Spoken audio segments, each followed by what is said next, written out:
Assalamualaikum warahmatullahi wabarakatuh. Halo teman-teman semua. Sebelumnya kami perkenalkan dulu, nama saya Nawal Abdullah. Nama saya Triwayuningsih. Di sini kami akan membahas tentang etika bisnis, tentang kasus-kasus di Indonesia yang baru-baru ini.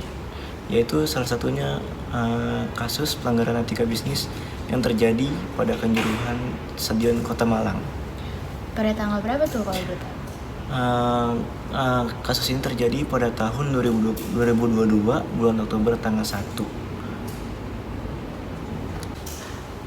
Sebelumnya itu kami mengucapkan berbela-sungkawa atas kejadiannya kerusuhan stadion di Kota Malang yang memakan banyak korban jiwa.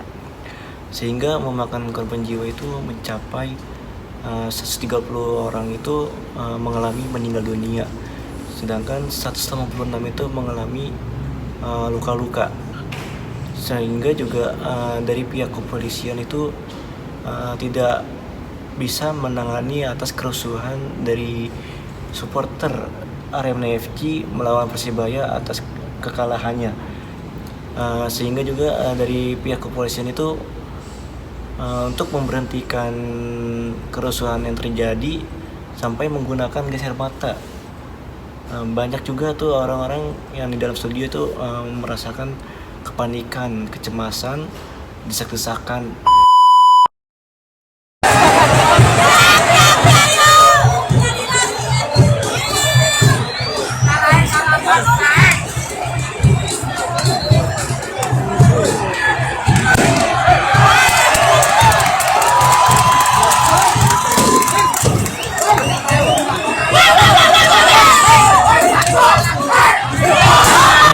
Juga di dalam studio kan pasti ada resikonya ya. Iya. Ada resikonya dari pihak-pihak supporter klub yang lain tuh. Berarti Liga Indonesia itu harus bertanggung jawab dong atas kerusuhan-kerusuhan yang terjadi di pertandingan ini. Itu salah satunya juga dari Liga Indonesia itu kurangnya pengamanan dan kenyamanan atas supporter. Oh, jadi dia tuh lebih fokuskan pada keuntungannya ya? Iya, nah itu dari keuntungan yang diperoleh dari pihak liga ataupun dari pihak stadionnya itu menguntungkan tiket. Yang tadinya penjualan tiket itu hanya 38.000, sehingga penjualan tiket itu mencapai 42.000. Nah, itu termasuk pelanggaran etika kan? Etika dalam yang tadinya pihak La Liga atau pihak stadionnya itu menjual 38.000.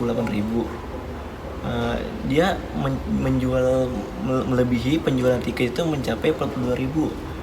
Sehingga itu dia mengutamakan keuntungan daripada kenyamanan dan keamanan dari pihak stadion. Sehingga itu supporter Arema FC menjadi kerusuhan.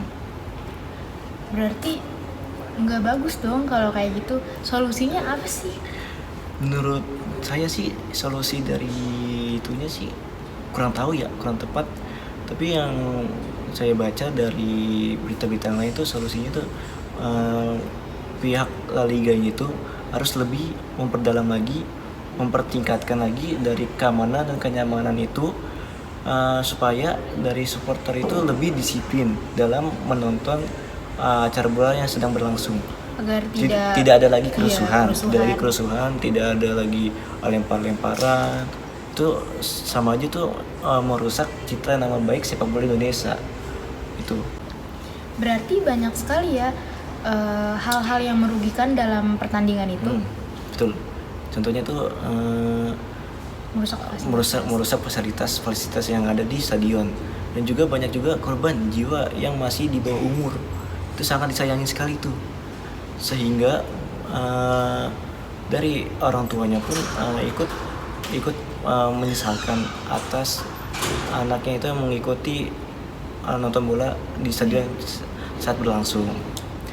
Itu juga banyak loh yang risiko orang yang menonton stadion di tempat yang langsung itu, karena salah satunya itu kalau jika ada kerusuhan lagi, itu faktor paling merugikan itu kayak desak-desakan orang-orang lain juga kayak nggak peduli tuh.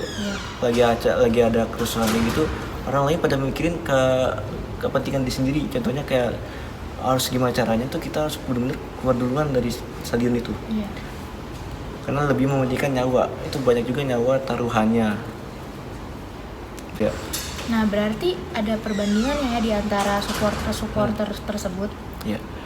Itu bahayanya tuh kita mendukung supporter kayak contohnya klub luar sama klub lokal. Ngambil salah satu contohnya tuh klub lokal ya. Supporter klub lokal itu misalkan gua orangnya Persija banget nih. Dia orangnya Persib. Misalkan dari salah satu klub ada yang kalah, kayak contohnya Persib kalah. Nah, dari pendukung Persib itu ada yang tidak terima, supporter itu ada yang tidak terima, sehingga menjadi kerusuhan. Yang contohnya kayak kita bahas ini di Kanjuruhan Malang ini ya. Itu bahayanya tuh gitu kalau kita mendukung klub lokal. Lebih baik kita mendukung kayak timnas aja gitu, netral, kita tim netral gitu kan.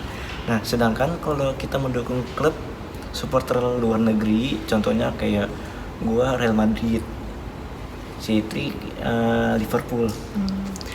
Nah, itu dari situ tuh kita hanya kayak leluconnya tuh kayak cuman kayak ngadu omongan doang, kayak argumentasi doang, sehingga tidak ada kayak terjadinya peraduan fisik, tidak ada peraduan kayak kerusuhan yang lain sampai berdesak-desakan gitu ya. Itu kita kan kalau nonton klub juga kan hanya lewat kayak layar kaca doang, televisi.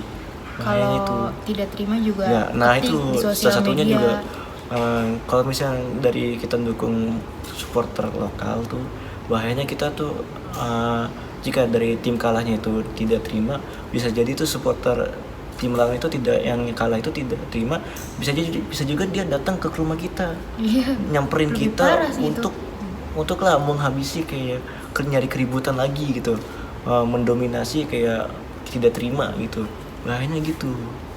Nah, berarti dari Liga Indonesianya itu tidak mengikuti anjuran dari polisi ya, yang tadinya pertandingannya sore malah jadi malam. Ya, itu tidak sesuai dengan standarisasi pihak penyelenggara tersebut.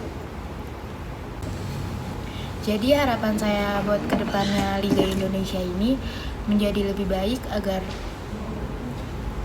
terus meningkatkan etika yang baik, terus juga supporternya yang harus lebih keamanannya lebih dijaga gitu.